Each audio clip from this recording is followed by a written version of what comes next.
sí me...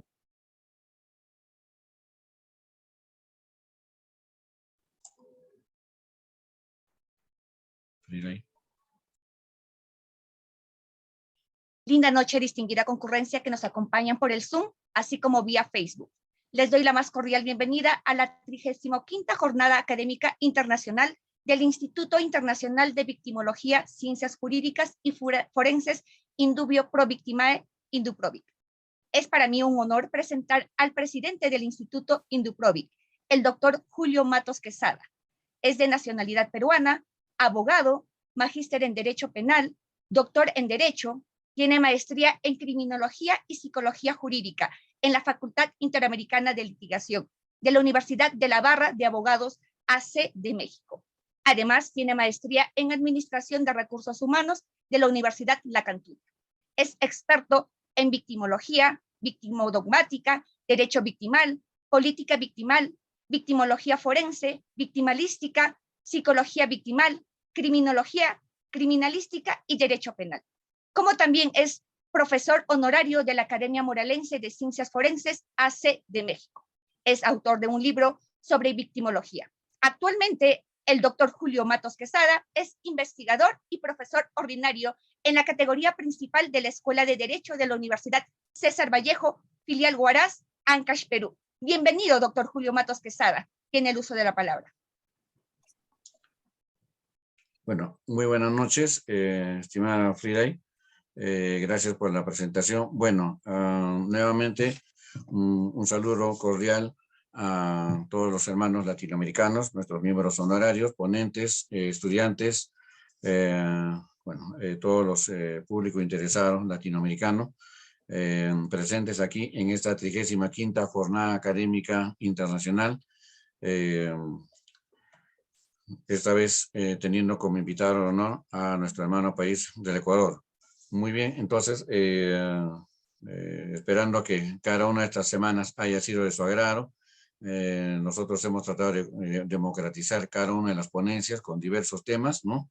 Y bueno, ya llegamos a esta versión número 35, lo cual estamos muy contentos, felices, porque tenemos a un gran ponente, a un gran penalista de talla internacional, latinoamericano y mundial, el cual también esperamos de todos los presentes que nos ven mediante Facebook, sea de su agrado y compartamos bastante conocimiento. Bien, declaro aperturado el presente evento académico, nuestra jornada académica número 35, y a continuación doy pase a la presentación de nuestro primer ponente. Adelante, por favor.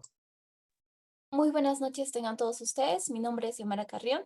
En esta noche es un honor para mí poder presentar al doctor Alfonso Zambrano Pasquel, de nacionalidad ecuatoriana, quien es docente de Derecho Penal, Procesal Penal, Criminología y Política Criminal. Cuenta con un posgrado en Derecho Constitucional. Ha publicado 57 libros en Argentina, Chile, Colombia, Perú y Ecuador. Es autor de un proyecto del Código Penal para Ecuador, coautor del Código de Procedimiento Penal del año 2000. Publicó trabajos, ha sido conferencista y docente invitado en España, Colombia, Brasil, Argentina, Perú, Bolivia, Chile, Cuba, Costa Rica, Honduras y México. Actualmente se desempeña como docente de posgrado en la Universidad Central del Ecuador y en la Universidad de Guayaquil. Es miembro del número de la Academia Mexicana de Criminología de la Cámara Alta de Juristas de Brasil en temas penitenciarios y miembro fundador de la Academia Ecuatoriana de Ciencias Penales y Criminológicas. Doctor Zambrano, tiene usted el uso de la palabra. Muchísimas gracias, muy buenas noches. Un reconocido agradecimiento a Induprovic y al querido profesor Julio Matos. Como decía hace un momento, nos conocemos ahora de manera virtual, pero yo tengo muchos amigos y he tenido también muchos amigos en el Perú. Soy profesor honorario de algunas universidades como la Inca Garcilaso La Vega de Lima y me parece que la Autónoma también de Perú. Y hace poco tiempo falleció un querido amigo y jurista, también peruano, tenía para Ecuador, muy cercano al profesor Alessandro Barata. Yo recuerdo hace algunos años, 30 años por lo menos, La profesora Raquel Irigoyen participaba en jornada, criminóloga. Nos acompañaba el profesor Alessandro Barata, la profesora Rosa Mavila también. En los últimos años, Felipe Villavicencio, ese querido amigo que falleció. Y en los últimos años, una excelente amistad con Percy García Cabero, con Pepe Carollón, con Luisito Reina Alfaro, con el doctor Pepe Urquizo y otros grandes juristas peruanos, de manera que a mí me es de mucho afecto académico y personal recordar algunos eventos desarrollados en el Perú. Cuando conversábamos con el profesor Julio Matos, y sobre esto estaba prevista una doble intervención de juristas ecuatorianos. El otro profesor más joven que yo, también miembro de la y cofundador de la Academia Ecuatoriana de Ciencias Penales y Criminológicas, el profesor Fernando Llávar Pierres, gigante en estatura y gigante en conocimiento, muy joven. Lamentablemente hace pocas horas tuvo, yo le decía al profesor Julio Matos, un accidente que solamente son daños materiales. Lo importante es la salud física. Fernando aún tiene niñas pequeñas y eso le impidió estar aquí como estaba previsto. Me pidió que por favor las disculpas sean valederas y yo le dije al profesor Julio Matos, si esto está programado, hagámoslo, no hay ningún problema. Mi horario depende de ustedes. Así que quería empezar con esa señalada disculpa por la ausencia justificada de Fernando Llávar. Miren, quien como yo, y muchas cosas que yo digo no las digo por ser ampuloso, sino por la experiencia que nos dan los años de vida académica. Yo estuve muy cercano al movimiento de criminología crítica y comparada y al movimiento de criminología también comparada que se hacía con una reconstrucción histórica de los sistemas penales en la región. En ese, para ese cónclave, algún momento incluso vinieron académicos y criminólogos europeos como el profesor Neil Christie, que él tenía una serie de aproximaciones críticas al sistema penitenciario. Hay dos libros de Neil Christie que son emblemáticos: Los límites del dolor, que en el fondo son los límites de la pena, y otro extraordinario, hizo un trabajo de investigación de campo para Naciones Unidas, y ese otro libro de Neil Christie, tiene otros más, pero de los traducidos al español, se llama La industria del control del delito. También criminólogas eminentes como Lolita Nillar de Castro, Rosa del Olmo, profesora venezolana, Rosa de la Universidad Central de Caracas y Lolita de la Universidad del Zulia en Maracaibo. En algunos momentos de las reuniones en las que participaba también querido amigo el profesor Raúl Zaffaroni, Emilio Sandoval Huerta de Colombia, Emilio García Méndez, era Fernando Tocora, que vive. Era impresionante el cúmulo de amigos que nos reuníamos año a año. Alguna vez nos acompañó, a más de Neil Christie, que estuvo en Chile, el profesor, un gran abolicionista holandés, Luc Hulman. Yo guardo enormes recuerdos y muchas gratitudes. Miren, nosotros en criminología estudiamos los sistemas de control y, como habíamos acordado con el profesor Julio, que esta sea una conferencia que tenga como eje central el sistema carcelario o la cárcel como un fenómeno social o un proceso social, y aproximaciones a este fenómeno del ángulo o desde el prisma de la criminología y de la política criminal. Y voy a explicar la razón, incluso del nombre del tema. En criminología nosotros estudiamos, yo acabo de publicar este 2022 un libro mío que es una reconstrucción de mi pensamiento penal y criminológico. Yo he enviado a 5 o 7 libros en formato digital Puedo enviar otros más que los tengo ya disponibles. Y en esa reconstrucción, se llama este libro Criminología Crítica, Derecho Penal Crítico, Política Criminal y Drogas. Están relacionados sin duda con el tema de la cárcel. ¿Sí? En criminología nosotros estudiamos los sistemas de control social formal, que tienen una estructura normativa, etcétera. Y estudiamos como el primer filtro de selectividad la policía. Cualquiera que sea el sistema, de capitalismo desarrollado, capitalismo incipiente, capitalismo en proceso, la fiscalía ahora tiene una gran importancia con el llamado modelo acusatorio. Pero en los estudios hace 40 años, 50 años, el primer filtro de selección era sin duda la policía. Yo he tenido posibilidad, porque sigo siendo abogado litigante, en realidad ni la docencia universitaria, por lo menos en los países de la periferia, como es el caso de Ecuador y probablemente de Perú también, no nos permite la actividad docente universitaria tener un mecanismo de supervivencia digno. Entonces, muchos nos dedicamos al ejercicio profesional.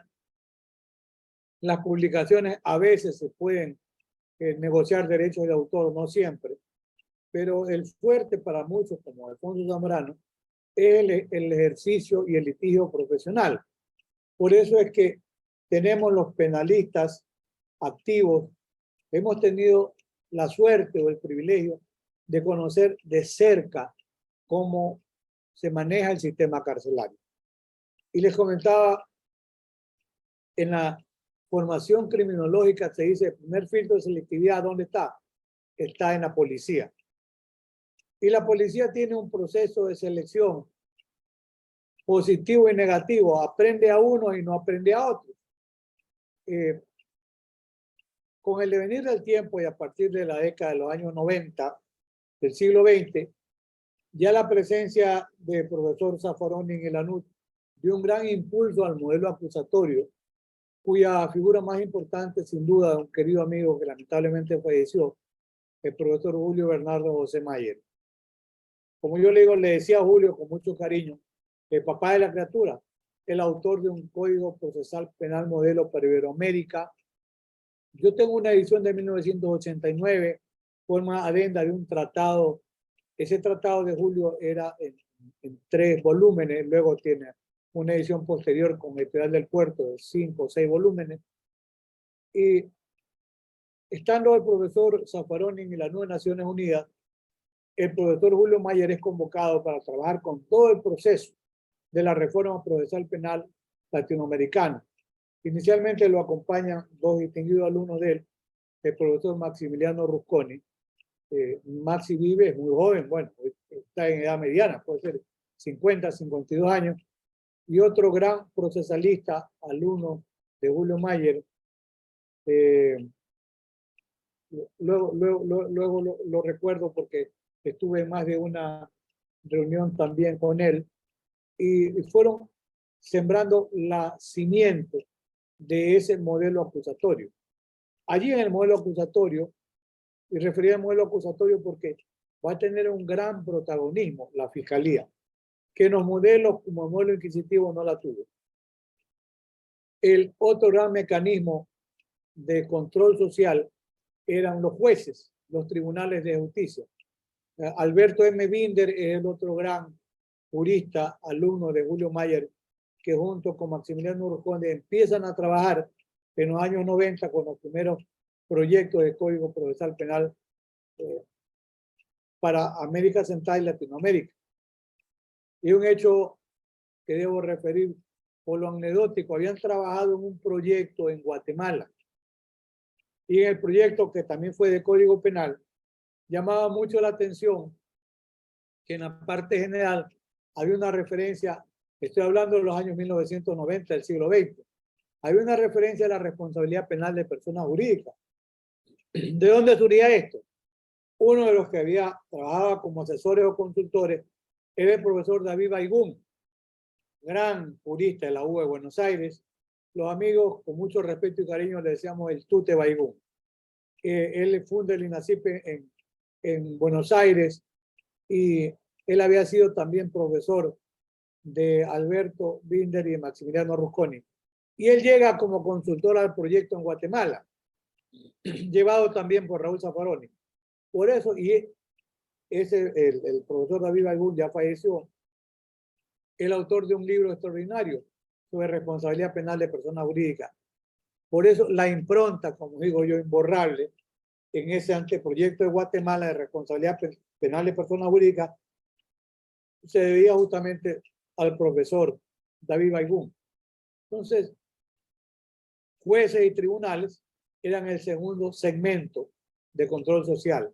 Y el otro segmento era el sistema carcelario, sistema penitenciario, o si ustedes prefieren decirle simple y llanamente la cárcel.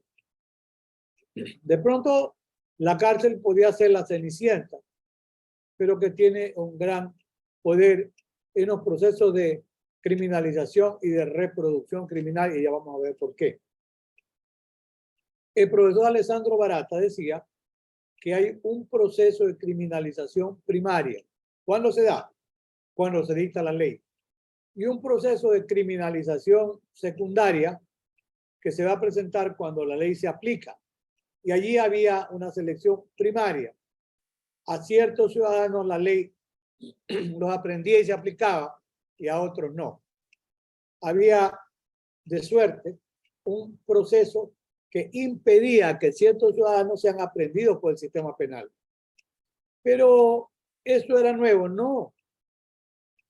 En 1948 hay una obra emblemática de Edwin Sutherland, criminólogo de la teoría de la asociación diferencial de Chicago, y el profesor Sutherland publica un libro extraordinario sobre delincuencia de cuello blanco. ¿Qué tenía de importante? Entra a definir la tipología del delincuente de cuello blanco, que es la persona que pertenece a un cierto estatus social, económico o político, pero que tiene una característica que eso hay que tomarlo en consideración: la impunidad. El verdadero delincuente de cuello blanco es impune. Y yo tengo aquí en la biblioteca, en el domicilio donde estoy haciendo esta conferencia, una obra traducida al español que se llama Delincuencia de cuello blanco, Delito de cuello blanco. La traducción la hizo la profesora Rosa del Olmo en 1966 para la Universidad Central de Caracas en Venezuela. Y Rosa, en una ocasión, en un viaje, me obsequió un ejemplar. Ahí está Marcó del Pont, también gran jurista argentino cordobés, y una figura extraordinaria en el ámbito criminológico y victimológico, que es el profesor Luis Rodríguez Manzanera. Digo, es porque Luis está, me parece, tal vez llegando a los 90 años con una lucidez extraordinaria. Pues bien, el sistema carcelario era, si ustedes quieren, para ser gráficos, la última rueda del coche. ¿Y cómo sigue siendo hasta hoy? Sigue siendo el segmento menos fortalecido. Claro, uno puede hablar de sus realidades. Y hace unos días escuchaba una conferencia del profesor Nakazaki, y él hablaba de dos habeas corpus en el Perú referidos al tema de la cárcel peruana. Y en ambos se había declarado que el sistema carcelario peruano es inconstitucional. Y como decía el profesor Nakazaki, por una razón de fondo, porque el Estado lo priva del derecho a la libertad, pero no el derecho a la salud. Y un sector amplio de la población carcelaria peruana estaba en terribles condiciones de salud. Lo mismo que pasa lamentablemente en Ecuador, y pasa en Colombia, y pasa en otros países de la región. Tal vez a veces miramos hacia el centro y estamos pensando, pero ¿qué pasa en Estados Unidos? No hay ninguna cárcel de oro. Yo sobre esto, porque a la final la cárcel es el lugar donde se va a cumplir la pena. ¿Sí? Cuando uno estudia, yo por mi formación, que he hecho mucha dogmática penal, procesal penal, criminología, política criminal, y tengo estudios en derecho constitucional, yo hace muchos años me desencanté de esa afirmación de que la pena y la cárcel, donde se cumple la pena, tienen como finalidad la de rehabilitar, resocializar, readaptar, reinsertar y los demás como dice el profesor Zaffaroni.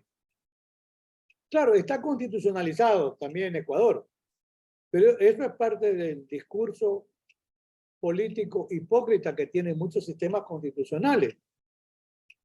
Porque al igual que la de ustedes, que la de España, vamos a encontrar que el sistema carcelario, y claro, incluso en el sistema carcelario ecuatoriano, es considerado como un grupo de alta vulnerabilidad, igual que son los niños, los adolescentes, las personas mayores, las mujeres en estado de embarazo.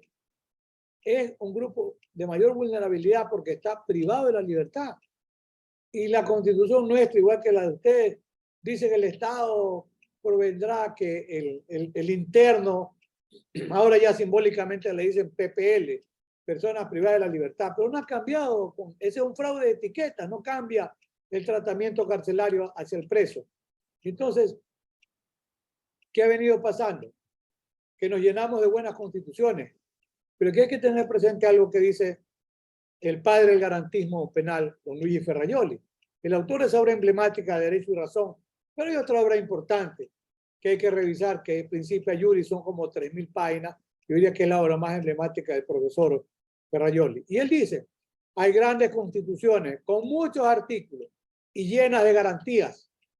Cuando a veces en algún evento compartíamos con el profesor Ferrajoli la oportunidad de estar allí, y alguien se quejaba y decía, es que la criminalidad aumenta porque hay mucho garantismo.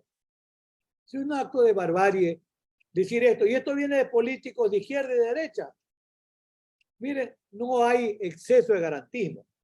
Como bien dice el profesor Ferrajoli, ¿qué es hablar de garantismo? Es hablar de los derechos humanos, eso es todo. Y tiene razón cuando dice Ferrajoli, hay constituciones que están muy cargadas de garantías constitucionales, pero garantías que no se cumplen en la práctica. Entonces, esas constituciones y esas garantías son constituciones de garantías de papel. Entonces, eso pasa con la Constitución y el sistema penitenciario ecuatoriano. Entonces, esos son una gran mentira. Si ustedes preguntan, bueno, y el profesor Zambrano, ¿cómo legitima la cárcel? Para mí, la pena es un acto de retribución. Claro, el profesor Gunter Jacob nos habla de la prevención general positiva, que la sociedad va a tener miedo por la pena que se puede imponer y el ciudadano, sería la prevención general, y la prevención general, la positiva, se dirige hacia el ciudadano para que se abstenga de cometer delitos, ni lo uno ni lo otro. Porque siguen habiendo delitos y cada día delitos atroces, como está pasando en Ecuador, a lo que yo me voy a referir también en concreto, porque de pronto uno maneja mejor la realidad donde vive y habla con más propiedad sobre eso. Pues bien, para mí la pena, el telos, el fundamento ideológico, legitimador de la pena, está en la retribución. Un distinguido maestro mío, el profesor Jorge Zavala Vaquerizo, decía, la pena es un mal. Yo le agrego, es un mal por un mal causado. Entonces, yo encuentro allí legitimidad que a delitos atroces de mayor gravedad se le impongan penas mayores. ¿De qué debe depender el monto de la pena? De la gravedad del bien jurídico afectado. Y ojalá que haya tiempo para referirme a un segmento en el tratamiento carcelario que tiene que ver con la imputabilidad, si no luego ustedes me lo recuerdan, hacia el final o antes. Muy bien, a veces miramos al centro y estamos pensando, Estados Unidos tampoco es el paraíso. Cuando yo reviso indicadores hacia los años 1973, 75, la población carcelaria norteamericana estaba en el orden de los 300.000 internos. Después de 10 años había 800.000 y después de 10 años más pasaba el 1.000.000. Y hoy hay alrededor de 2 millones de presos en las cárceles norteamericanas, que no tampoco son un paraíso. Sugiero revisar esa publicación de Neil Christie que se llama La industria del control del delito, donde incluso él hace un estudio de campo a veces le decimos universidades del crimen a los sistemas carcelarios. Y para aquel momento ya se hablaba de la privatización del sistema carcelario norteamericano, que es un tema que a veces lo plantean por Ecuador, lo quieren plantear, no sé si en el Perú, en Argentina, en Colombia. La queja era que es un negocio invertir en la privatización de las cárceles. Y el que invierte en la privación del sistema carcelario, lo invierte para ganar. Cuando alguien quiere estudiar de verdad la historia de los sistemas penitenciarios, la evolución o la involución incluso de la cárcel, yo sugiero revisar, hay libros clásicos, como el de Michel Foucault, Vigilar y Castigar. Porque como dice bien Foucault allí, lo decía también un gran criminólogo, Roberto Vergalli, lo decía Máximo Pavarini, se cree que va a haber un gran milagro en la cárcel.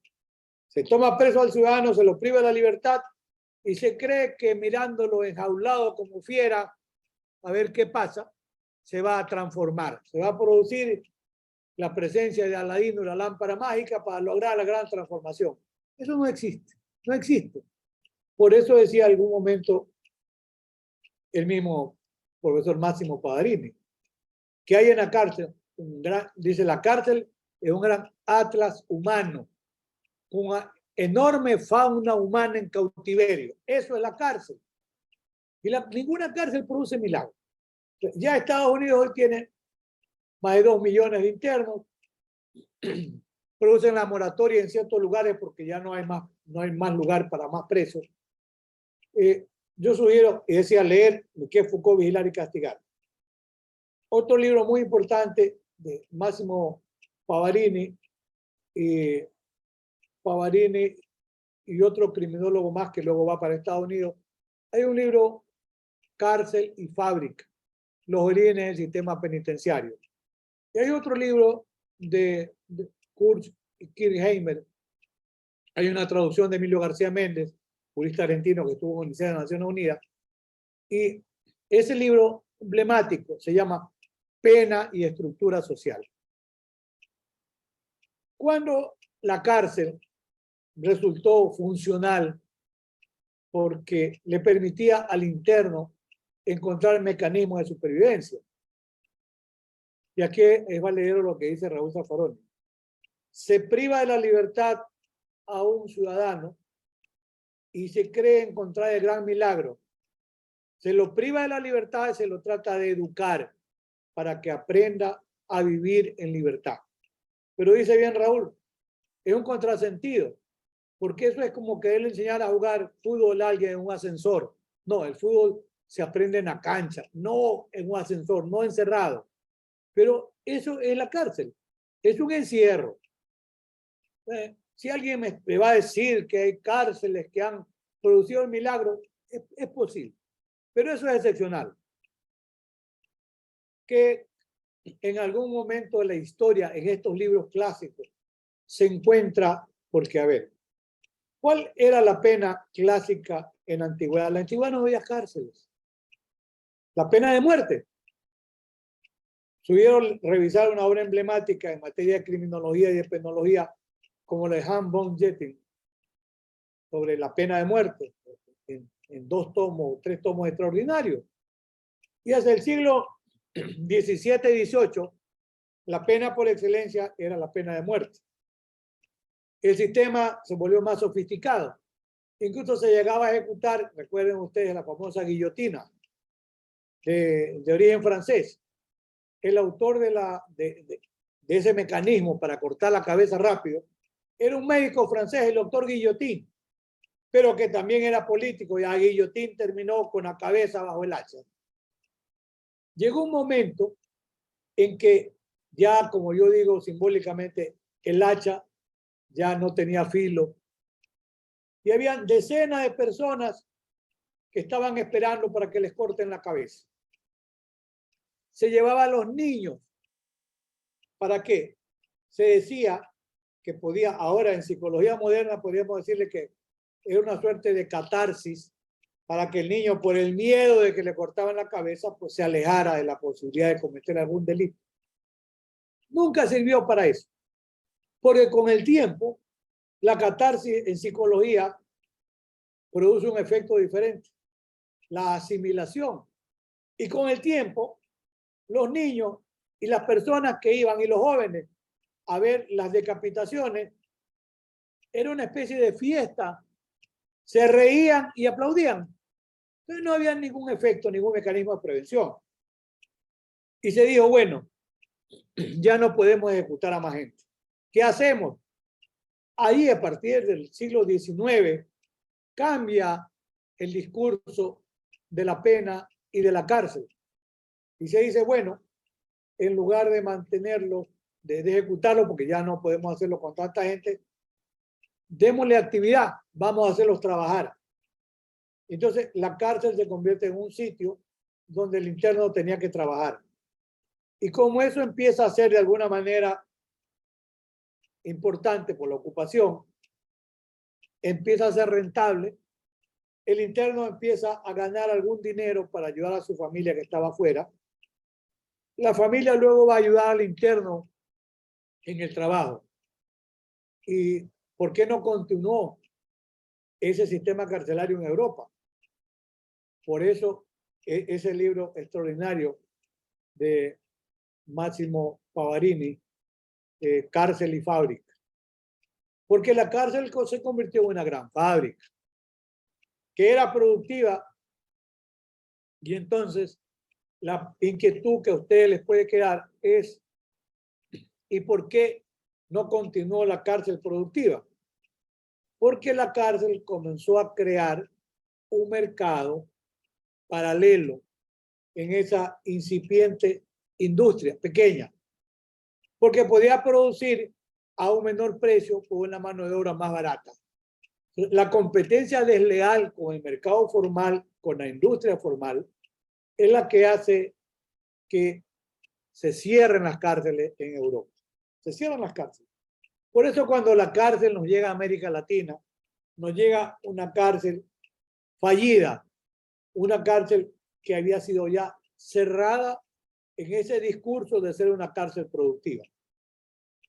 En los tiempos relativamente modernos, ¿ha habido alguna experiencia carcelaria? Sí. ¿A dónde? La China comunista. La China comunista de hace 40 años. Porque en aquella época los tigres asiáticos con Japón a la cabeza, luego ya venía Corea también. ¿Qué le dicen a los chinos, a los camaradas? Para 40 años China tenía una población carcelaria de aproximadamente 10 millones de internos, hace 40 años. Entonces, los tigres asiáticos y ya con Singapur, todos los que estaban produciendo le dicen, oiga, ¿por qué no nos permiten ustedes instalar fábricas aquí en las cárceles de China comunista? Porque con esa población, de ahí va a salir para la comida y va a salir un dinero para el interno que les puede servir. Y empiezan. Yo creo que en el fondo ese es el origen de la maquila. No menos de 40. No menos de 40 años. Yo trabajaba para aquella época en derechos humanos con Amnistía Internacional y por eso tenía la información a la mano. Yo sigo siendo muy grato con Amnistía Internacional, me dio mucha información, me la sigue enviando.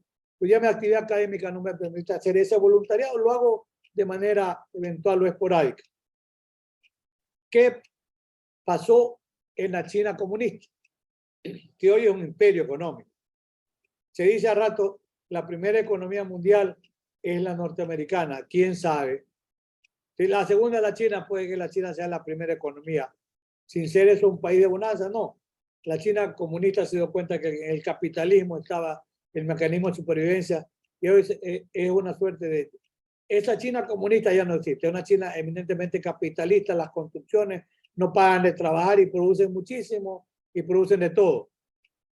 Comienzan maquilando ropa, zapatos, artículos pequeños, pero luego otras transnacionales dicen vamos a maquilar partes de computadora.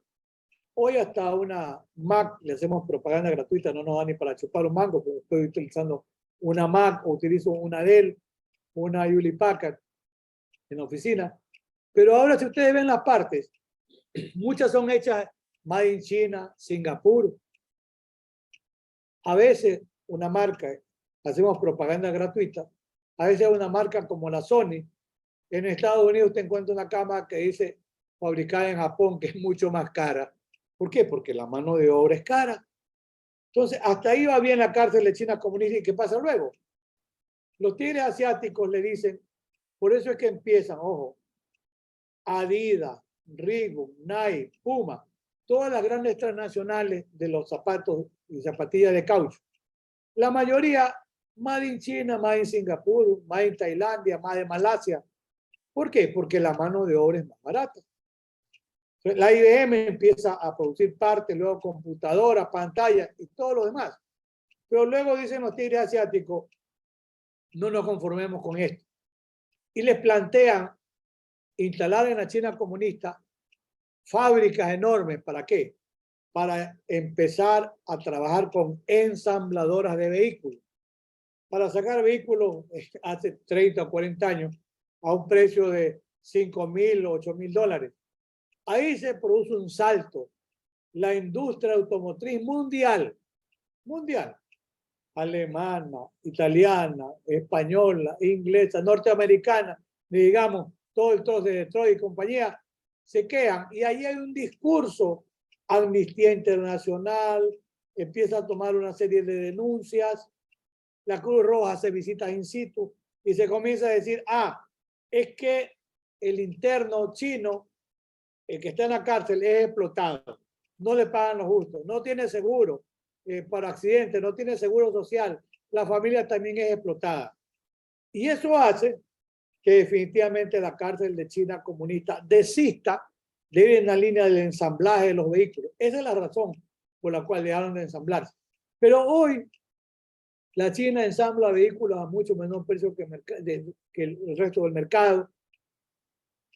El control de calidad yo creo que es relativo, aunque ahora he visto que incluso una fábrica de unos carros famosos ingleses, la MG, ha comprado de alguna forma parte de la patente de la China y está produciendo MG.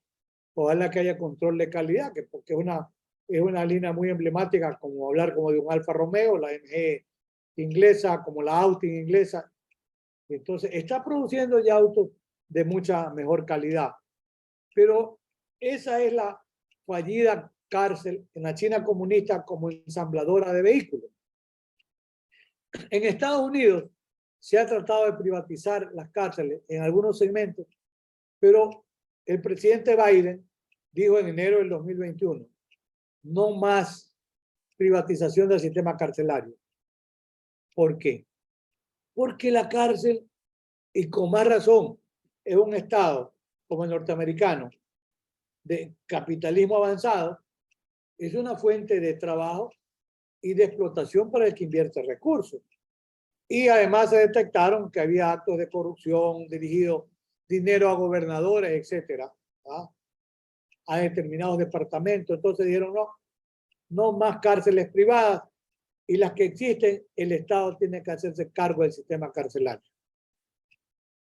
Hoy tiene arriba de 2 millones de internos la cárcel norteamericana, una cárcel que nada produce. Entonces, claro, si nosotros miramos la población carcelaria y la relación con, por ejemplo, la tasa de homicidios por 100,000 habitantes, en Estados Unidos sigue siendo relativamente manejable o baja, a pesar que en Estados Unidos la tasa en los indicadores que yo puedo bajar está en el 6,8%. No es una tasa tan alta. No es una tasa tan alta.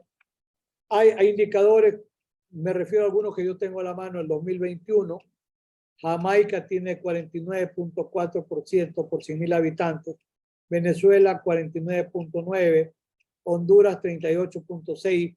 El Salvador está muy cerca de Honduras y recuerden ese discurso no solo xenófobo, sino discriminatorio del presidente de El Salvador, que está creando grandes campos de concentración para tratar de domesticar a los maras, que es una estructura de crimen organizado? Sí, pero El Salvador tiene una mayor cantidad de presos y tiene una mayor cantidad de muertos.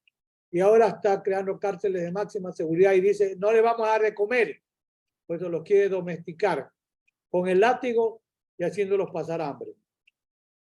Belice, en esa línea, Belice tenía para el año 2021 de 29 por 100.000 habitantes, Colombia 26.8, México 26 por 100.000, Puerto Rico 16.3, Brasil 18.5, Guatemala 16.6, etcétera.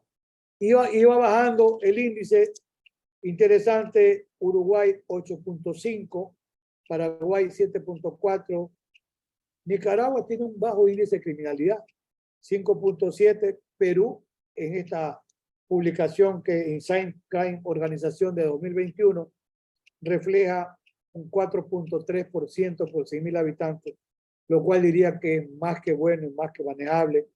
Argentina no reporta cifras, tampoco Bolivia. Chile tenía 3.6.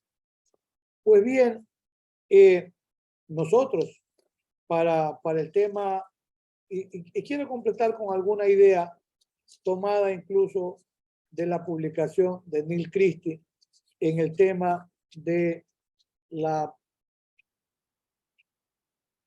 cárcel norteamericana, el tratamiento que recibían, y ahora, bueno, Estados Unidos tiene un problema de una violencia interna muy alto por el tema, no hay control de armas. Y claro, cuando uno conversa con personas no entendidas o entendidos, pero que no saben muy bien el tema, ¿y por qué Estados Unidos no entra en un control de armas?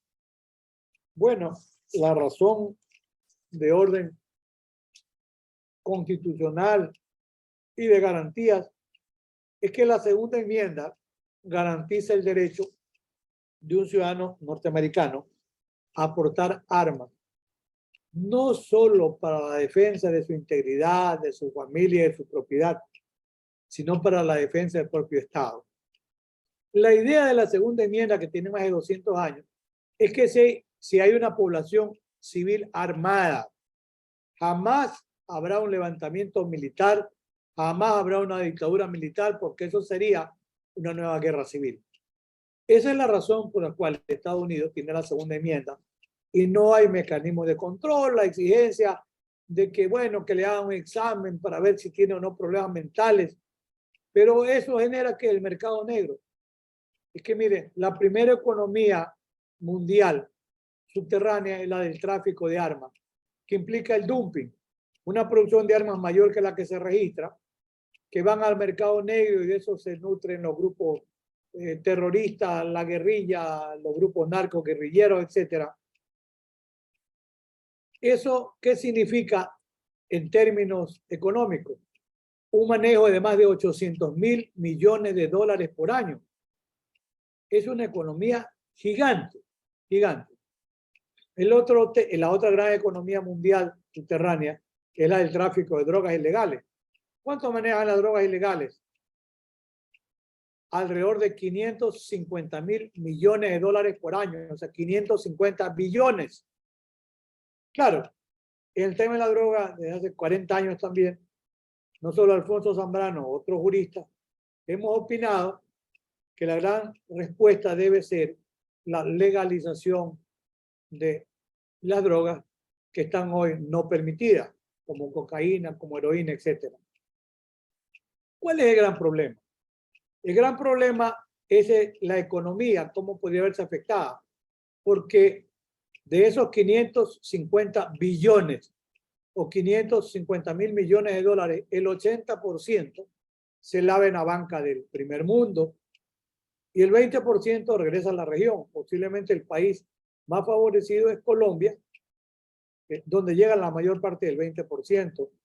El lavado de activos, el 80% va a la banca del primer mundo.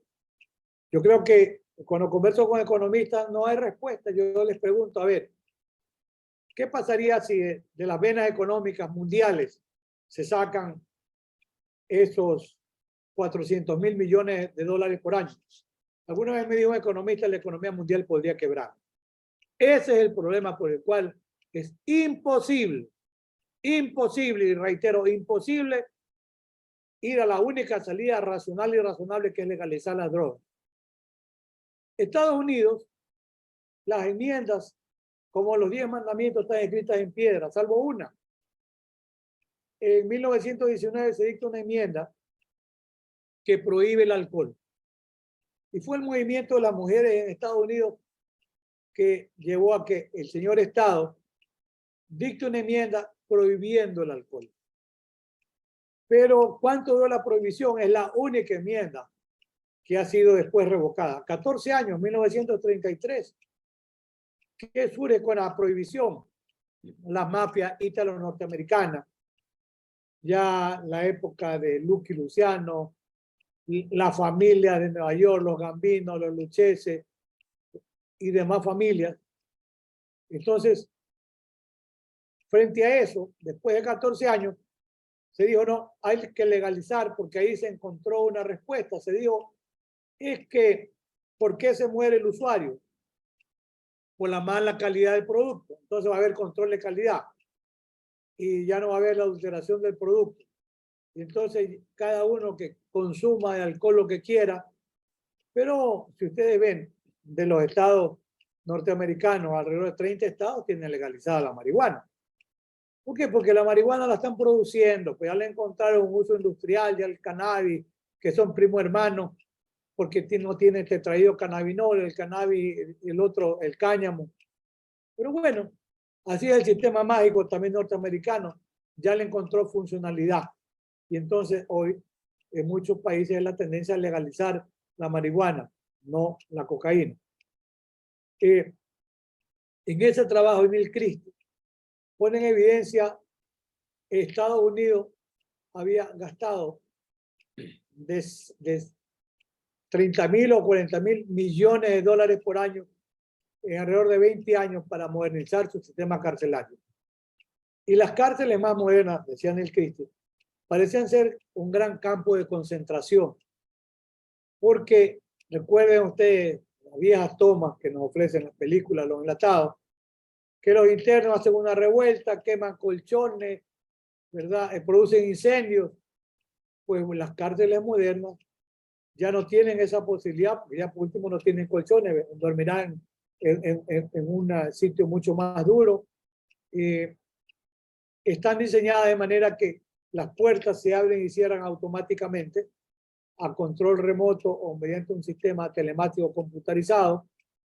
Si hay una refriega, se cierran automáticamente las puertas desde un centro de mando y a los internos se les pide, ya no hay enfrentamiento con los guías, se les pide que se retiren. Si no se retiran, una primera entrada y sirve cuando hay algún conato de incendio con algo que puedan prender, como en hoteles 5 estrellas, rociadores modernos de agua, dispensadores de agua, determina un conato de incendio. Y si sigue la bronca, hay unos dispensadores, y por eso decían el Christie, parecen campos modernos de concentración, que echan gas vomitivo y diarreico. Se terminó la bronca en la cárcel. Esas son las cárceles de máxima seguridad de Estados Unidos. Entonces, hoy el sistema de la privatización, se descubrió el abuso tanto con los internos en cuanto le pagaban, como el beneficio para esas grandes empresas, la corrupción de ciertos gobernadores, y por eso dice Biden, no a las privatizaciones. Aquí en Ecuador se pensó que era un gran negocio, pero ya desistieron de la idea porque, entre otros, Alfonso Zambrano les dijo públicamente, pero aquí está diciendo el director del Servicio Nacional Penitenciario que hay que pensar en privatizar las cárceles. Por favor, que lean los periódicos. El presidente Biden, y esto fue en enero del mismo año, 2021, hace 2 semanas dijo que no hay más privatización de cárceles en el sistema norteamericano y que la privatización tampoco es una respuesta. Pues bien, si yo tomo algunas ideas de indicadores que son importantes para información, el tema de la violencia fuera de la cárcel y dentro de la cárcel. Indicadores en la tasa anual de muertes por 100.000 habitantes. Ecuador, 2014, hubieron, recordemos, hoy Ecuador tiene 18 millones de habitantes. La ciudad donde yo vivo, Guayaquil, tiene 3 millones de habitantes. Es la ciudad más poblada del país, sí, sin duda. En el año 2014 hubo 1.311 muertos. Asumamos que habría una población nacional de 15 millones de habitantes, 16. La tasa anual fue de 8.18 por 100.000 habitantes. En el año 2015, muertos 1.051, la tasa baja a 6.46. En el 2016, baja la tasa de muertos por año, 961. La tasa era de 5,81 por 100.000 habitantes. 2017 se mantiene en ese orden, 972 muertos, la tasa 5,79 por 100.000. 2018, 995 muertes y la tasa está en 5,84 por 100.000. 2019, 1.188 y la tasa está en 6,88. 2020, ya el gobierno del presidente Lenín Moreno empieza a dispararse la cantidad de muertos que se registran oficialmente. 1.371, 7.83 muertos por 100.000 habitantes. 2021, 2.496 muertos y para ese momento la tasa está en el 14.06%. En el 2021, Guayaquil tenía, y la zona llamada norte, que es Guayaquil, dos cantones cercanos, San Borondón y Durán, tenía una tasa de 900 muertos por crímenes violentos. Pero, ojo, comparativamente, en el año 2021, el estado de Sinaloa, la tierra de Chapo Guzmán, que dejó de ser la ciudad más violenta de México, tenía una tasa de 600 muertos en el año 2021. Por eso yo decía, comparativamente, Ecuador y Guayaquil tienen más muertos por año que la tierra del Chapo Guzmán. Hoy, en lo que corre el año 2022, 6 primeros meses, hay un promedio de 100 muertos solamente en Guayaquil por mes. Tenemos alrededor de 700 muertos ya solamente en Guayaquil. Este año la tasa de muertos va a ser mayor y yo asumo también que el promedio va a ser mayor. ¿Y qué ha pasado con el sistema carcelario? El sistema carcelario hacia el año 2007, en el gobierno del presidente Rafael Correa, que se mantiene 10 años en el poder. Y yo soy muy enfático. Hubo muchos aciertos seguramente y hubo desaciertos también. Hacia el año 2006, que recuerden ustedes, Ecuador tiene ahora 18 millones de habitantes, para esa época tendría 15, 16. La población carcelaria ecuatoriana era de alrededor de 18.000 presos.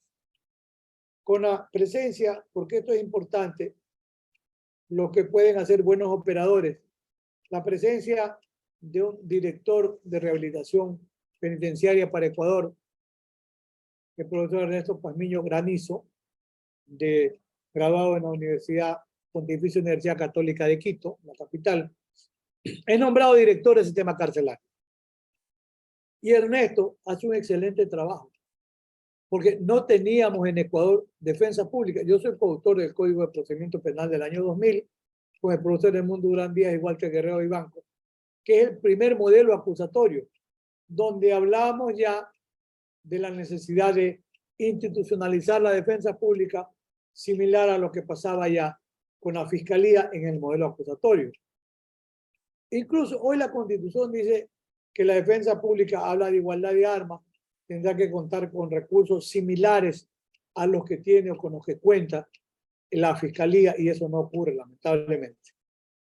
Pues bien, Ernesto Pazmiño, que tenía una gran formación en derechos humanos, privatiza la asistencia profesional para los presos porque la defensa pública tenía en Guayaquil 3 o 4 defensores que no eran suficientes. Y yo había conocido de un programa de las 9 Naciones Unidas de fortalecer la defensa pública en el Ecuador, que llegó a trabajar hacia el año 1995, 96. Me parece que Raúl todavía seguía en el ELANUD. Yo era un consultor externo de ese programa de defensa pública para ir fortaleciendo lo que se venía con el modelo acusatorio. El hecho cierto es que se aprueba el Código de Procedimiento Penal de 2000, primer código acusatorio, pero no había defensa pública en Ecuador institucionalizada. Ernesto Pazmiño privatiza el sistema de la defensa pública, les pagaba por casos, me parece que eran $300 a los abogados. Era una cantidad que sí servía, sin duda que sí, y porque tenemos dolarizada la economía del año 2000. Y ahí se logra, ¿qué se logra? El proceso de desprisionización fue formidable, porque de 18.000 internos se bajó a 15.000, se bajó hasta 12.000. En algún momento llegó a decir el presidente Correa, porque la tasa de presos sin condena llegó a ser en el Ecuador una de las más altas en toda la región. El 80% de presos sin condena y el 20% de presos condenados. Mejoró ostensivamente y llegó a decir alguna vez el presidente Correa, al ritmo que vamos, llegará un momento en que la tasa de presos sin condena llega a ser de 0. Y dijo, 10 de agosto de tal año, 0 de presos sin condena. Nunca se cumplió esa proyección porque allí sectores de la izquierda y de la derecha decían que había un aumento de la criminalidad producto del exceso del garantismo penal. Se inventaron esa majadería. Líderes de derecha y líderes de izquierda. Entonces le comenzaron a echar la culpa a la Constitución, como que la Constitución tuviera realmente que ser un reflejo del aumento de la criminalidad. Pues bien, ahí se comienza a producir ya un repunte. Le dicen equivocadamente al presidente Correa que había que pensar en construir grandes cárceles modelo para alojar ya no a 2.000 o a 3.000, a 5.000, a 8.000 presos. ¿Cuál fue la idea? Pues yo he averiguado y dónde le surgió la idea de esas cárceles gigantes que había en el país.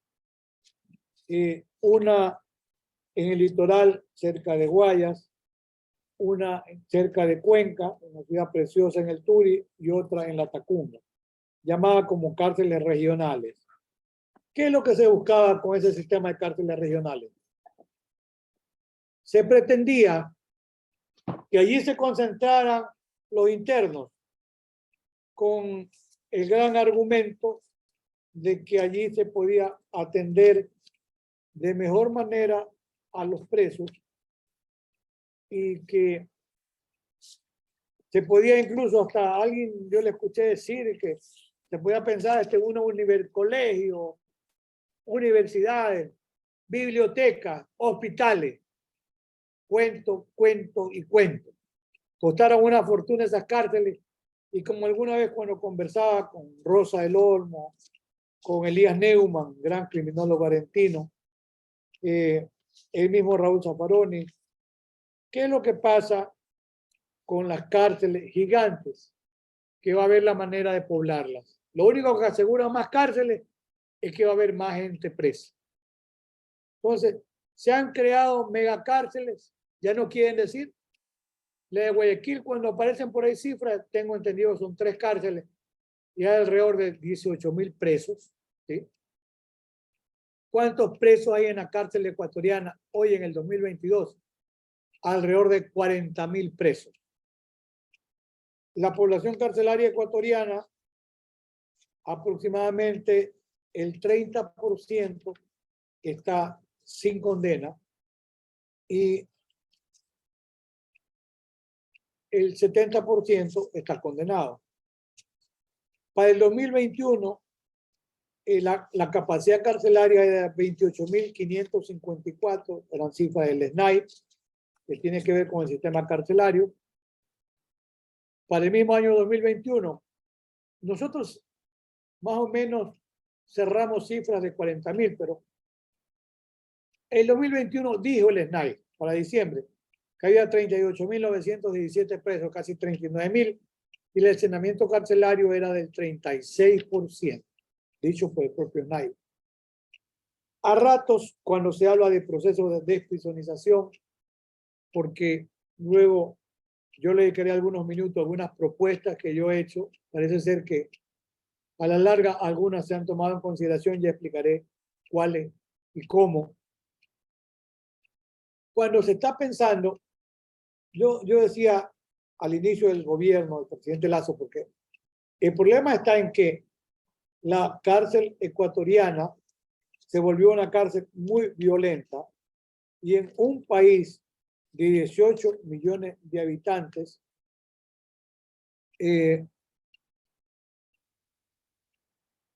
¿cuántos muertos ha habido?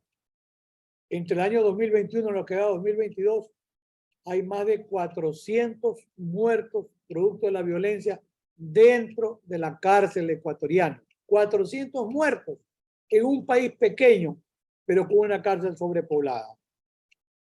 Miren, en publicaciones de el Consejo Ciudadano para la Seguridad Pública y la Justicia Penal, cito la fuente, para que no digan que yo me he venido a inventar cifras. Guayaquil, yo los invito, que Guayaquil es una ciudad preciosa, limpia, Puerto Limpio clase A, es un polo de turismo extraordinario, pero Guayaquil hace 2 meses estaba situada en el número 50 entre las ciudades más peligrosas del mundo. Y las muertes violentas en Guayaquil estaban llegando a 30 por cada 100.000 habitantes. Penoso, pero cierto. Entonces, cuando algún momento, en alguna idea, yo le dije, bueno, ¿por qué no un indulto presidencial para encontrar una respuesta al fenómeno del hacinamiento carcelario?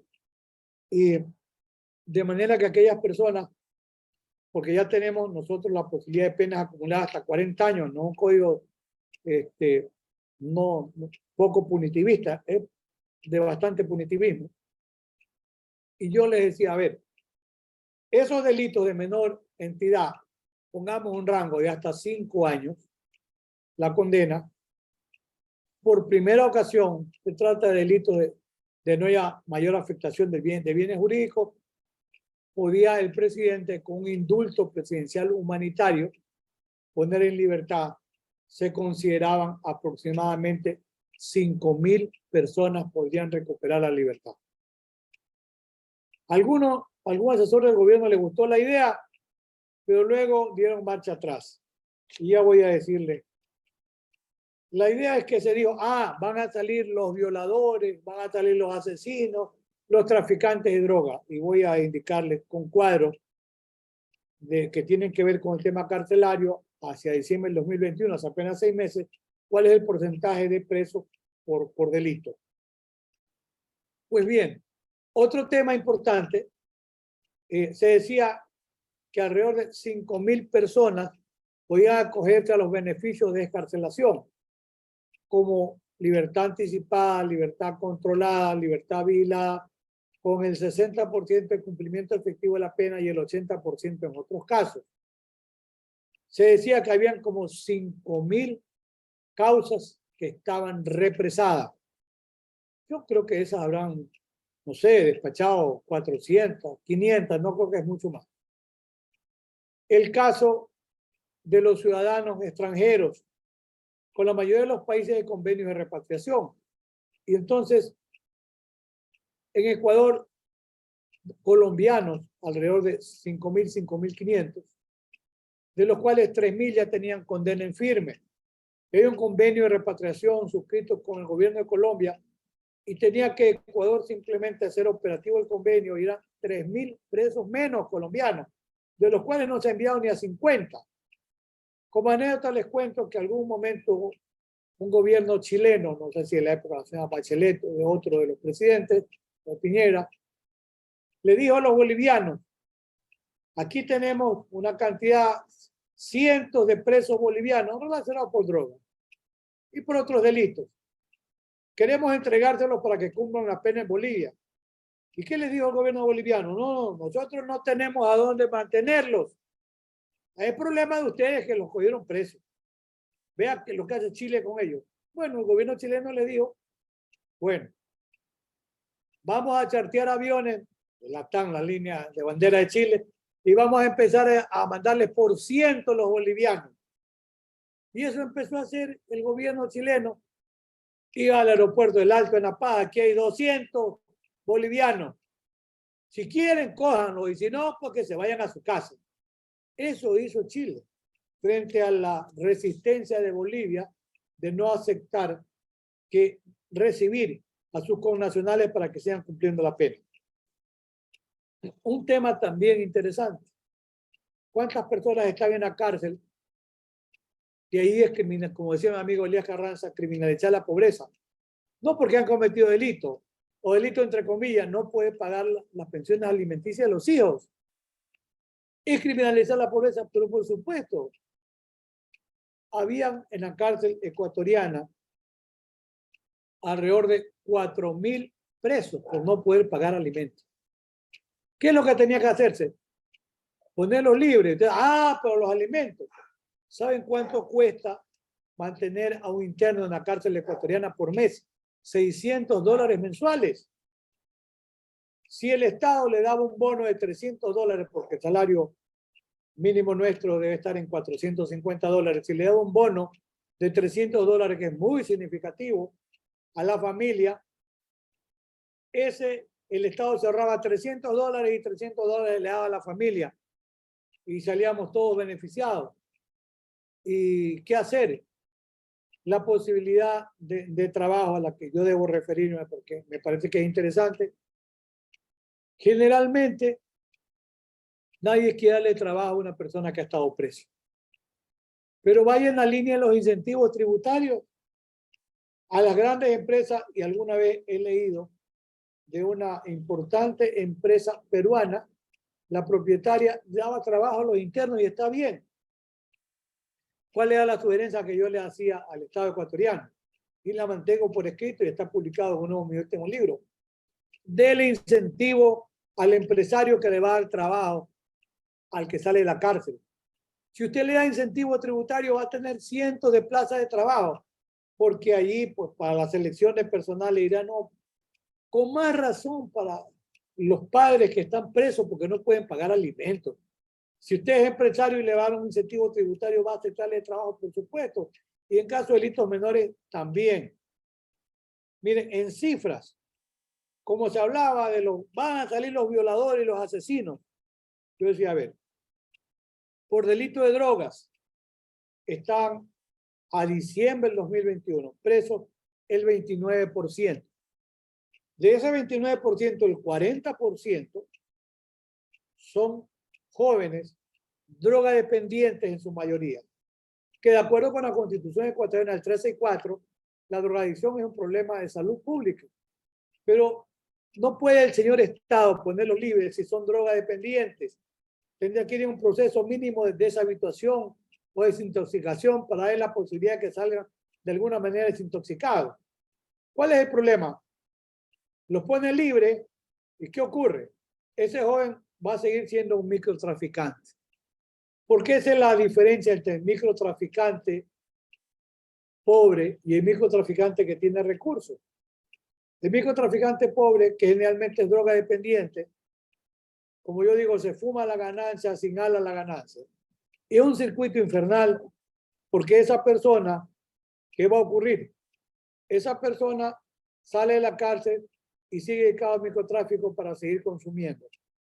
Entonces, el problema allí está en que si no sale deshabituado, va a seguir vendiendo. Y lo más grave, En la cárcel va a aprender que más rentable es convertirse en sicario. La presencia de los sicarios en Ecuador está muy a la vista y en Guayaquil también. Por día, muertes, 2 en motocicleta, abarrajan a tiro, comienzan a extorsionar negocios. Un día le avalean un negocio, otro día se lo incendian, asaltan el negocio. Si no pagan por una vacuna o todo un puente de extorsión. Entonces, se viven momentos complicados, pero esa era una opción. La cárcel es improductiva, sí, pero completo unas ideas del porcentaje carcelario para ver de qué manera podría, y ese, lo que yo le voy a dar puede funcionar en cualquier lugar del mundo. El 26% estaban por delitos contra la propiedad. No es que estaban presos el que asaltó un banco y se llevó $2 millones. No, que estaba preso por droga el dueño de la tonelada de cocaína. No. Está preso el delincuente contra la propiedad de menor cuantía. Y por violencia sexual, los violadores, el 15%. Por juicio de alimentos, el 13%. Por asesinatos, solamente el 12% en la cárcel, a pesar que hay mucha violencia fuera de la cárcel. Por delincuencia organizada, apenas el 5% son los porcentajes reales proporcionados por el SNAI, que es el Servicio Nacional de Atención a los Privados de la Libertad. ¿A cuándo? A diciembre del año 2021. ¿Qué se debiera hacer? Porque Naciones Unidas cada 5 años nos repite la fórmula para tratar de enfrentar la creciente ola de criminalidad. Tienen que mejorar las condiciones de salud, de vivienda, de trabajo. Salud, vivienda, trabajo y educación. Esas son las 4 patas de la mesa. ¿Por qué Singapur, que es un país de altísima violencia y de un nivel de corrupción, es el país que ha podido superar el nivel de violencia y el nivel de corrupción? Porque implementó un modelo donde, además que es muy severamente sancionada la corrupción, hasta con pena de muerte. Yo personalmente no soy partidario de la pena de muerte por riesgo de un error judicial. Mi esposa es psicóloga educativa, tengo puntos de controversia en casa, porque a veces dice, y esos violadores, asesinos múltiples, le digo, hay una equivocación, porque son inimputables y tiene que ponérselo en una medida de seguridad y no una pena. Y la medida de seguridad puede durar ¿cuánto? De por vida. Esa es la respuesta. Yo no creo ni en la castración química, ni mucho menos, pero un delincuente inimputable por razones de insania mental no tiene capacidad de culpabilidad, no es susceptible de pena y tiene que imponerse en una medida de seguridad. Esa es la respuesta correcta. ¿Qué debiera hacerse? Porque el SNAI, este órgano que tiene que ver con el sistema carcelario ecuatoriano, bueno, hay delegados del Ministerio de Educación, de Salud, de Trabajo, de Seguridad, etc. Cada ministerio tendría que tener su cuota positiva. El problema está en que los delegados de los ministerios no saben ni de derecho penal, ni de temas constitucionales, ni de política criminal, ni de penitenciaria, ni temas carcelarios. Son convidados de piedra, cobran una dieta, un viático, y están haciendo nada más que labor de presencia en estas reuniones. A ver, Ministerio de Educación. Primero, tienen que crearse brigadas para que a los profesores que tienen que hacer también brigadas rurales vayan a la cárcel a alfabetizar al que no sabe leer y escribir. Y hoy, con la magia de la tecnología que nos permite estar a usted y a mí conectados, puede hacerse la educación virtual con escuelas y con colegios. No, la universidad ya es otra proyección. La Universidad Católica, mi casa de estudios, mi máster académica, empezó a trabajar con un programa de educación a distancia, incluso con universidad a distancia, y sí se han graduado algunos internos en la cárcel de Guayaquil. No son muchos, pero se han graduado. Ese ha sido el aporte de mi querida universidad, la Universidad Católica de Santiago de Guayaquil. Pues bien, Ministerio de Educación. Aparte de este tema de enseñarle a leer al iletrado, hay otro segmento. Los uniformes para aquellas escuelas que exigen uniformes, pupitres, bancos, lápices, reglas, cuadernos. ¿Por qué no se puede maquilar haciendo talleres dentro de la cárcel? Si no es cuestión del otro mundo. Claro, lo que pasa es que si en el ministerio, como pasa en muchos lugares, hay más de un sabido o avispado que se lleva parte o comparte con las empresas que hacen la confección de este suministro de uniforme, de lápices, entonces no quieren, por supuesto, entregar ese segmento del enriquecimiento injustificado. Ministerio de Salud. Los médicos en Ecuador, para tener el alta, tienen que hacer un año de medicatura rural.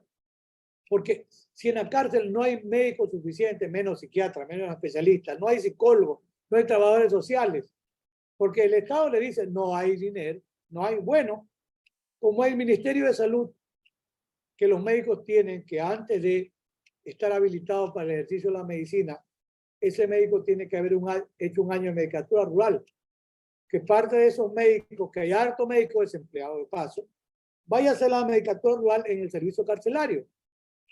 Y los laboratoristas también, si ahora con un laboratorio portátil se puede tomar muestras de sangre, de orina y lo que sea, para hacer una valoración del interno. El psicólogo, que hoy sí va a hacer servicio o pasantía en hospitales psiquiátricos o en la cárcel para los enfermos de fase terminal, también vaya a hacer pasantía a la cárcel. Y el trabajador social. Mire, la persona más cercana al interno es el trabajador social, que le pregunta cómo está la familia, cómo se encuentra y cómo está él. Es la persona que empieza a familiarizarse con el interno. Todos estos profesionales que van a hacerlo y que tienen que tener un tiempo de servicio rural para recibir el alta, pueden hacer servicio en el sistema carcelario. ¿Cuánto le ha costado al Estado? Absolutamente nada, porque todas estas pasantías el Estado las paga en los hospitales, en los manicomios, etc. Entonces lo van a hacer en la cárcel. Y el tema de la fuerza, el Ministerio de Agricultura. La cárcel de Guayaquil tiene como 180 hectáreas, de las cuales no tiene sino 40 ocupadas. Y es zona que está muy cerca del río Guayas y del río Daule. Puede ser zona muy rica para la agricultura, podrían sembrar arroz. Puede haber pequeños emprendimientos, desarrolla microchacras o minifundios allí. Y el Ministerio de Agricultura tendría que darle semillas, tendría que darle insumos para fortalecer el emprendimiento también de los internos ecuatorianos. ¿Eso le cuesta al Estado? No, porque ahora hay programas por el tema con los indígenas de asistencia al campo de la agricultura y ganadería. Entonces, sí es, y para la URI y para los demás, sí es posible hacerlo, por supuesto que sí. En el tema de la policía y del ejército, debiera utilizarse el sistema carcelario para maquilar uniformes para las Fuerzas Armadas y para la policía, cinturones, gorras, zapatos. Claro que si hay un negocio aparte, que lo estén haciendo los encargados de este servicio, ya es otro tema. Pero la cárcel puede fortalecerse creando talleres para allí dar el suministro de uniformes para el ejército y la policía, formidable. No tenemos un ejército tan grande ahora, la policía alrededor de 40.000 internos, 40.000 efectivos, creo que el ejército llegará a 40.000, pero es una cifra muy significativa. Y otros emprendimientos, panadería dentro de la cárcel. Parte del pan lo consumen los internos y parte se vende. Y el otro, las granjas avícolas, que no cuestan una fortuna.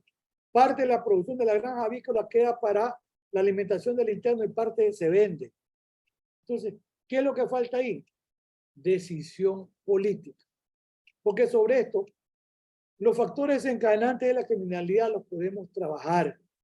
Y sobre esto voy a tomar unos minutos. Yo creo que estoy ya excedido del tiempo, pero me parece interesante alguna reflexión sobre el incremento de la criminalidad. Pueden ser variables que ustedes las pueden utilizar. Estas propuestas que yo he hecho en este momento, en 10 minutos, son propuestas de política criminal penitenciaria. Porque la criminología, ¿qué nos permite? Estudiar los factores desencadenantes de la criminalidad. Pero como yo digo, ¿y luego qué? Pues El Estado tiene que responder. Y por eso tiene el Estado que tener un plan de política criminal que hoy el Ecuador no lo tiene, no quiere escuchar, no digo mi consejo o mi asesoría a la de cualquiera que sepa más que yo. Simplemente el Estado es un Estado fallido porque no le da la gana de consultar. Y los factores desencadenantes de la criminalidad, un jurista ecuatoriano, el doctor Rodrigo Borja Ceballos, que fue presidente del país de la socialdemocracia, él decía, Ecuador es una isla de paz. No, eso hace 30 años. Ecuador hoy es una isla de guerra, penosamente. Bueno, ¿por qué? Miren, hay un incremento de la criminalidad de contenido violento. Dentro de la cárcel ecuatoriana se maneja delincuencia organizada que tiene que ver con tráfico de drogas, tráfico de armas, secuestro de personas, secuestro de vehículos, extorsiones, etc. El Estado ha decidido en algunas ocasiones la intervención del sistema carcelario y le entregó a la Policía Nacional el manejo de la cárcel. Porque guías penitenciarios apenas hay 1.600 y debieran haber alrededor de 4.500 y no los hay ni están capacitados. Entonces, la policía tenía que haber actuado en 4 niveles y no lo hizo. Primero, ingresa a la cárcel, saque las armas.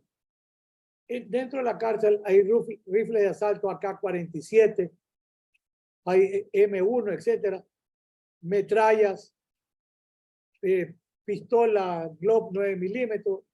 Hay un arsenal de armas dentro de la cárcel. Si la policía ingresó al control carcelario, tenía que haber sacado las armas, porque están enterradas en los patios, están en las guardillas escondidas, están en los servicios higiénicos. Tenía que haber aislado a los líderes que están identificados.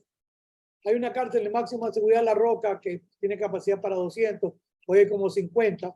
Tendría que los líderes que no llegan así en el país ser aislados en ese lugar, cortarles la comunicación con la telefonía celular. Sí, claro, usted el derecho humano a comunicarse con la familia. Sí, claro. Ponga teléfonos monederos, pues, y corte la señal, tenga inhibidores. Pero se maneja la delincuencia organizada desde la cárcel a un conocido presentador de televisión. ¿A dónde se contrató los sicarios? Alguien fue a la cárcel, fue el que estaba preso y le dijo, yo tengo la gente. O sea, el contratista fue una persona de la cárcel, pagado por uno de afuera, que buscó a sicarios, incluyendo uno menor de edad, buscaron las armas, carros y mataron a un presentador de televisión. Ahora están presos. No se sabe quién es el autor intelectual ni por qué. Pero bueno, llegó hasta ahí el nivel de descubrimiento. La policía no ha sacado las armas, no ha separado a los líderes de las organizaciones criminales, no les ha quitado o ha cortado la comunicación y además la extorsión a un promedio de una cárcel. En la cárcel de Guayaquil debe haber 18.000 presos, voy a poner 10.000 a $200 por interno. Son $2 millones, $2 millones por mes. Al año son 24 millones que genera la cárcel solamente extorsionando a un interno. Y alguien puede decir, ¿es exagerado? No. Hemos visto en estas matanzas en Santo Domingo, Los Áchilas, una provincia cercana, no tan cercana, pero Ecuador es un país pequeño, 44 muertos en mayo y ahora en esta semana que pasó 13 muertos, decapitados, eviscerados. Son crímenes atroces, atroces. Esta gente debe estar solamente bajo los efectos de algún alucinógeno, droga, etc. Y ahí se maneja mucha delincuencia organizada dentro de la cárcel que se irradia hacia el exterior. Y la policía no puede controlar, se dice que las armas, la droga ingresa con drones, mantienen drones dentro de la cárcel y afuera también. Se dice que ingresa en los camiones de comida porque el servicio de la comida se privatizó, porque es un gran negocio. Si ustedes piensan que en una población carcelaria de 40.000 internos a $1.50 le queda más de $50.000 diarios a las personas encargadas de la alimentación. $50.000 diarios, multipliquen por un mes y multipliquen por un año. Son decenas de millones de dólares que eso implica. Y se dice que también por esos camiones ingresa, por los camiones de la comida, las armas completas o en partes. Y la policía dice que deben entrar por la ría, o la policía es ineficiente o hay un nivel de corrupción muy alto. Porque en el año 2020, ¿cuántas toneladas de cocaína se incautaron? 120 toneladas de cocaína. 2021, y eso explica el nivel de violencia dentro de la cárcel y fuera de la cárcel. 2021, 210 toneladas métricas de cocaína. Ojo, eso representa el 10%, el 15% de la droga que sale. Hoy el presidente dice, no, este año vamos a incautar más de 300. Yo cada vez que tengo oportunidad de intervenir le digo, señor presidente, eso es apenas el 10% de la droga que se fue. Si fuéramos generosos, significa que en el año 2021 se fueron 800 toneladas de cocaína por Ecuador y 200 se quedaron. ¿Por qué? Porque una tonelada de cocaína cuesta en Estados Unidos 25 millones de dólares, en Europa cuesta 60 millones de dólares, a un promedio de 40 millones de dólares. Sí, 200 toneladas de cocaína son 8.000 millones de dólares. 8.000 millones de dólares, sí, pero se fueron, si usted multiplica 800 por 40, 32.000 millones de dólares se fueron en cocaína. Por eso la BBC de Londres dice Ecuador es la autopista de la cocaína. Y Colombia, Estados Unidos y ahora el presidente de Ecuador hizo el ridículo en una cumbre de las Américas. Alguien le sopló mal la idea, vamos a implementar el plan Ecuador, como pasó en Colombia. Y le fue a decir al presidente Biden, queremos que nos ayude. Ni bola le paró, ni bola. Hay que preguntarle por qué no sigue con el plan Ecuador. Porque mal asesorado no sabía. El plan Ecuador, que es de la década de los 90 en Colombia, representó para Estados Unidos invertir en 20 años alrededor de 20.000 millones de dólares. El plan Colombia tenía dos finalidades. Liquidar la guerrilla colombiana. Y eso se ha conseguido en alta medida, sí, por supuesto que sí. Se ha desarmado a parte de los carteles de narcotráfico que estaban vinculados a la guerrilla colombiana y al terrorismo, a manos de la FARC, del ELN, etc. En eso fue un éxito ese dinero. Pero el tema de la droga, no. Porque, a ver, Colombia tiene hoy 7 bases militares norteamericanas. Ecuador tenía una, la demanda fue un error haberla atacado, pero ese patriotismo exacerbado que a veces no tiene justificación, esa base se fue a Colombia, 7 bases militares. Y Colombia deja de producir cocaína. Por el contrario, se calcula que Colombia al año se decomisan 1.000 toneladas de cocaína, pero está produciendo no menos de 5.000 o 6.000 toneladas. Porque Estados Unidos consume alrededor de 400 toneladas de cocaína por año. Pues, ¿cuál es el problema? Que la droga ya no sale por puertos ni aeropuertos colombianos. Disculpe la expresión, pero ese día se jodió Ecuador.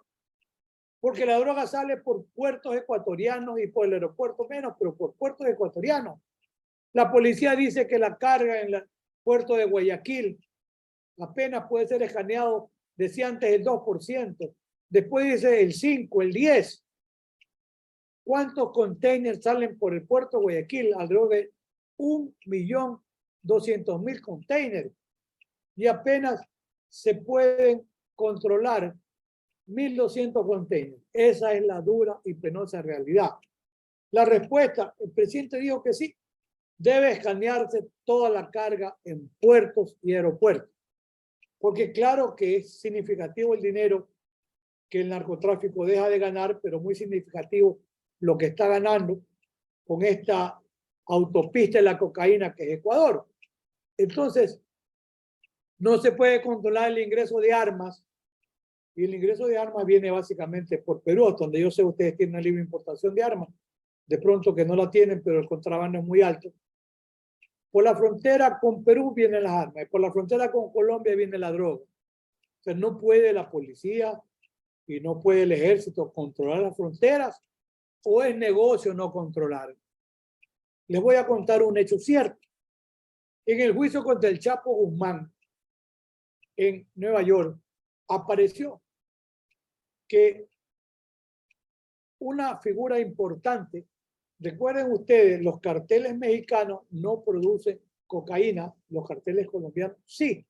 De la época de Pablo Escobar y el cartel de Cali, los hermanos Rodríguez Gacha, se negociaba incluso en principio con Amado Carrillo Fuentes y luego con el propio Chapo Guzmán. Desde allí, la década de los 80, 85, 86. Pues bien, sigue siendo un gran negocio, pero por supuesto que sí. Y en la década de los 90, hacia el 2000, se descubre ahora en el juicio contra el Chapo Guzmán. Les voy a decir lo siguiente. Un capitán del ejército ecuatoriano, que falleció, lo mataron en la cárcel, Telmo Castro. Busquen en YouTube un corrido que los Tigres del Norte le hacen a mi capi Telmo Castro. Eso es un corrido mexicano de agradecimiento que le hace el narcotráfico mexicano a mi capi.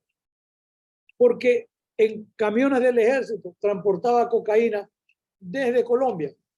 En camiones del ejército, él también armado, porque era capitán de línea, con militares armados a su orden, transportaba en camiones gigantes del ejército. Un camión del ejército puede transportar 1 tonelada, son 20 quintales, puede transportar 40 quintales, 2 toneladas. 3 o 4 camiones son algunas toneladas de cocaína. Y dicen en el juicio contra el Chapo Guzmán que le pagaban $100 por kilo de cocaína que llegaba a los puertos ecuatorianos. $100, ya poquito, no. Por cada tonelada de cocaína eran 100 por 1000, $100,000. Por 10 toneladas de cocaína era $1 millón. Por 100 toneladas de cocaína eran $10 millones. Y la gran pregunta es, ¿el capitán Telmo Castro se llevaba todo el dinero o lo repartía? No sé. Pero para mí, son temas muy candentes, pero que hay que tener la honestidad y la valentía de decirlo, porque se sigue hablando, ya se olvidó el presidente del Plan Ecuador, pero el tema de la inseguridad cada día es mayor. Quiere crear comité a los vecinos, que los vecinos, ¿qué van a hacer los vecinos si no tienen ni logística, ni apoyo, ni armas, ni nada? Y la policía no hace control a pie, en las zonas que debe hacerlo a caballo tampoco lo hace. Es decir, hay un descontrol y por eso la delincuencia aumenta día a día dentro de la cárcel y fuera de la cárcel. Y creo que es válido que concluya con algunas reflexiones. El sistema carcelario es necesario, sí, pero debiera ser también, estamos pensando, soñando en una cárcel de última ratio. La cárcel debe estar destinada ¿para qué delito? Para los delitos más graves. Los delitos de menor cuantía tienen que encontrar otras salidas que pueden ser, qué sé yo, el servicio comunitario, etcétera, la prestación de servicios públicos y demás a cambio de la permanencia en la cárcel. La cárcel no produce ningún milagro, pero lamentablemente la cárcel es el primer recurso que tiene el Estado moderno y algunos que tampoco son tan modernos. La experiencia es dura y dolorosa. Seguimos con esa población carcelaria para el caso de Ecuador. No sé, habrán salido 2.000 o 3.000, pero hace falta mucho más. Ojalá que también para Ecuador lleguen días mejores, baje la violencia carcelaria y baje la violencia en las cárceles, que hoy lamentablemente nos hace mirar con preocupación lo que ocurre día a día. Yo quiero de esta manera despedirme con el afecto hacia todos ustedes y al profesor Julio Matos. Excelente ponencia, estimado doctor Alfonso Zambrano Pasquel, muy amable. Muchas gracias. En realidad todos acá, bueno, los mensajes de WhatsApp, tanto de Facebook, felicitan y evocan, pues, ¿no? Que esta es una ponencia maravillosa, ¿no? Brillante, sobre todo en el aspecto, pues, sobre derecho penitenciario, derecho carcelario, bueno, que lo dicen en otras doctrinas, ¿no? En México lo llaman algoritmología, que otros dicen que es distinto. Entonces, estos conceptos no son tratados, digamos, de manera amplia, pues acá en Latinoamérica. Son pocos los que prácticamente disertan sobre estos temas. Y es importante ello, ¿no? Tratar sobre, pues, lo que vendría a ser los fines de la pena, ¿no? Una de ellas que es la resocialización, en este caso, pues, del delincuente, ¿no? La persona que ha sido sentenciada y que se encuentra encarcelada, ¿no? En estos establecimientos penitenciarios, ¿no? Entonces, brillante ponencia, querido doctor. Como le dije, es un honor para nosotros tenerlo aquí nuevamente, un penalista pues renombrado acá en Latinoamérica. Aquí en Perú pues se han publicado varios de sus libros, de sus textos, bueno, varios de los cuales pues yo los tengo pues aquí, ¿no? De política criminal, sí, hay otros de derecho penal hace mucho tiempo, eso hace más de 15 años, me acuerdo, sí, con Ara Editores, ¿no? Y hay una edición que salió también sobre delincuencia organizacional que usted domina bastante, ¿no? Claro, eso es con un prólogo del profesor Raúl Zaffaroni, Sí, sí. con Eilexa. Yo lo tengo en formato digital, de pronto se lo puedo enviar también. Le voy a agradecer bastante para acá compartir con los chicos. Y bueno, como yo le dije, usted lo considero un maestro, estás indirecto porque no hemos tenido la oportunidad de conocernos, esta vez sí, y muchas de las enseñanzas pues que se inculcan o que las he aprendido también inculco, enseño, diserto con mis alumnos. Y bueno, ya estamos quizás en el tema del tiempo, solamente preguntas puntuales, estimado doctor. El sistema carcelario allá en el Ecuador, estimado doctor, digamos, ¿tiene óptimas condiciones en la actualidad o simplemente, como usted lo ha venido indicando, no son las mejores? O sea, mire, debe bajar el índice de hacinamiento carcelario para poder atender, porque sí hay centros carcelarios grandes, relativamente modernos, que pueden ser mejorados. Pero, mire, con los datos que yo le daba, esa propuesta de un indulto humanitario, que son 5.000, 4.000 internos que están porque no pueden pagar alimentos, son 8.000, son 3.000 colombianos con condenas que están cumpliendo, son 10.000. La posibilidad de las salidas carcelarias anticipadas, yo creo que fácilmente se llega en ese proceso a bajar una población por lo menos de 15.000 internos, con los cuales sí se podría manejar de mejor manera, pero yo pensaría, a ver, si que al Estado le cuesta, porque el Estado siempre va a estar quejándose de que no tiene dinero, pero que haya cada uno de los asesores de los distintos ministerios que sean personas que entiendan de mejor manera y que a la empresa privada incluso la convoque. No, yo no quiero interno, oye, si yo le voy a dar un beneficio tributario, déjeme ver a quién le puedo dar trabajo. Es decir, hay que buscar mecanismos porque el Estado no tiene recursos para poder a los internos darles ni educación, la salud. Yo he dicho, este mecanismo a través del Ministerio de Salud, con estas brigadas que hagan trabajo dentro de la cárcel, porque el Estado no tiene laboratorista, porque el Estado no tiene médico, no tiene psicólogo, no tiene psiquiatra, pero se pueden hacer las pasantías.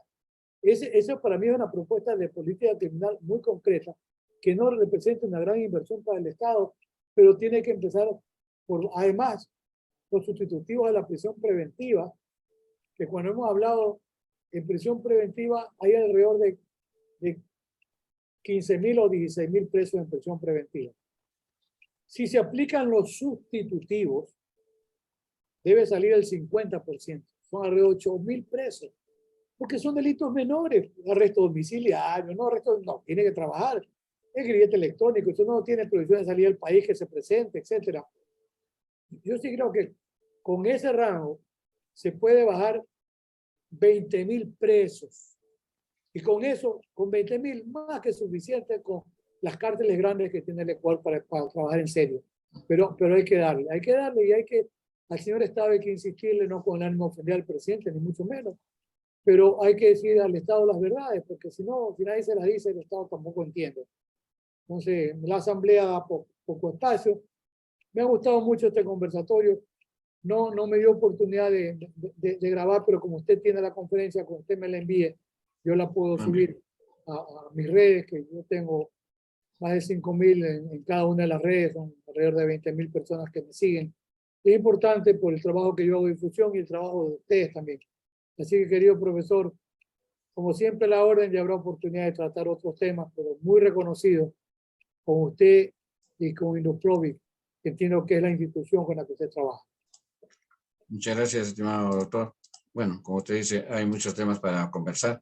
Quizás el tiempo es un poco maligno y a veces no nos da. Agradezco mucho su tiempo y bueno, el Instituto Internacional de Victimología, Ciencias Jurídicas y Forenses, Indubio Pro Victimae, Induprovic, ¿no?